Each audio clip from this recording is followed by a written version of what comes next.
मेरा नाम सोनी सिंह है। मैं आजमगढ़ उत्तर प्रदेश की रहने वाली हूँ। तो ये इंसिडेंट हुआ था 2 अगस्त को तकरीबन 11 बजे दिन में। मैं जयपुर से वापस गुड़गांव आ रही थी, अपने चौक अंडरपास के पास ड्रॉप कर दिया। तो मैंने वहाँ से एक कैब बुक करी जो कि 5-10 मिनट ऐसा टाइम दिखा रहा था। तो मैंने कैब वाले को कॉल किया तो उन्होंने कॉल आंसर नहीं किया। मैंने 3-4 कॉल किए तो मुझे लगा 5 मिनट की दूरी पे अभी वो आ जाएंगे, क्योंकि ट्रैफिक भी था। तो मैंने वेट कर लिया। फिर मैंने देखा उतने में एक आदमी थोड़े दूर से पहले थोड़े धीरे धीरे मेरे पास आ रहा था। पहले मेरे को तिरछी निगाहों से ऐसे कोई देखते हैं ना तो आपको सेंस हो जाता है। तो मेरे को ऐसा लगा। फिर उसके बाद थोड़ा और पास आया, फिर मेरे सामने आके खड़ा हो गया। फिर मैंने उसे काफी टाइम इग्नोर किया। मतलब वो 5-5 मिनट तो खड़ा था, मैंने उसे पूरा इग्नोर किया।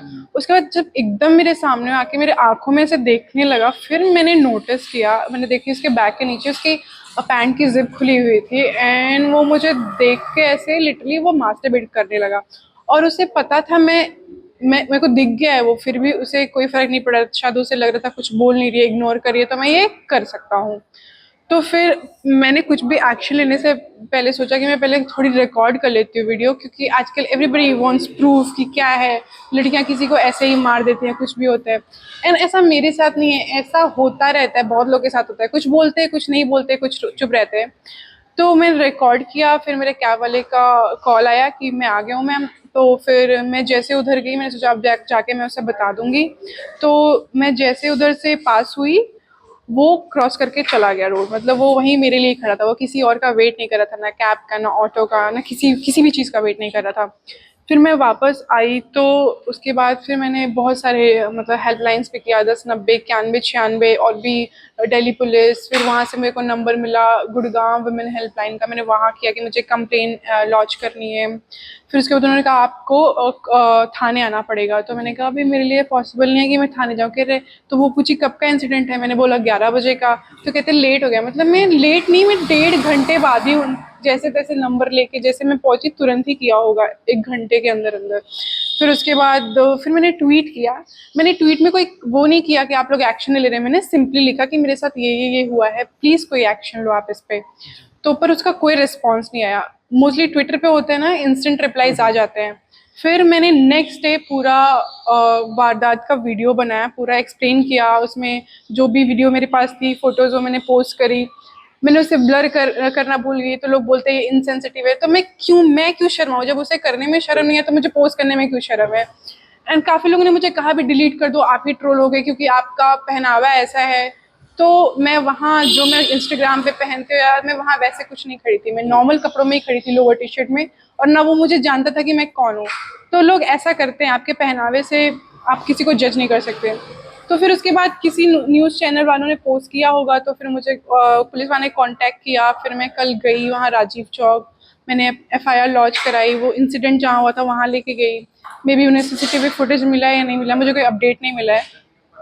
और फिर हाँ, फिर सारा न्यूज़ सर्कुलेट हो गया। तो होपफुली मैं चाह रही हूँ इस पर कोई एक्शन लिया जाए, क्योंकि हर किसी के साथ होता है। मुझे बाद में पता चला कि ये तो मेरी बहन के साथ भी हुआ था जब वो कुछ 7th 8th क्लास में थी।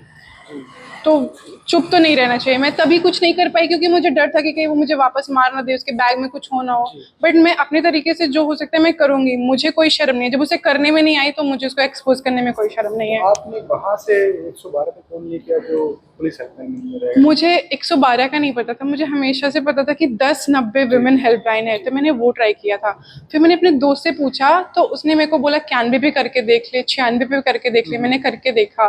फिर गूगल से ढूंढ के कहीं से उसने वुमेन हेल्पलाइन का नंबर भेजा, तो वो दिल्ली में लगा था। फिर उन्होंने मेरे से कहा कि ये गुड़गांव का है, आप वहाँ करिए। तो मैंने उनसे ही मांगा नंबर कि आप मेरे को दे दो।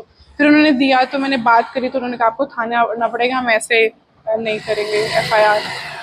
इंसिडेंस अगर ये रात का होता तो कितना करना फिर तो मैं शायद बहुत डर जाती। मैं तो वीडियो वीडियो कुछ रिकॉर्ड करने की हिम्मत नहीं होती।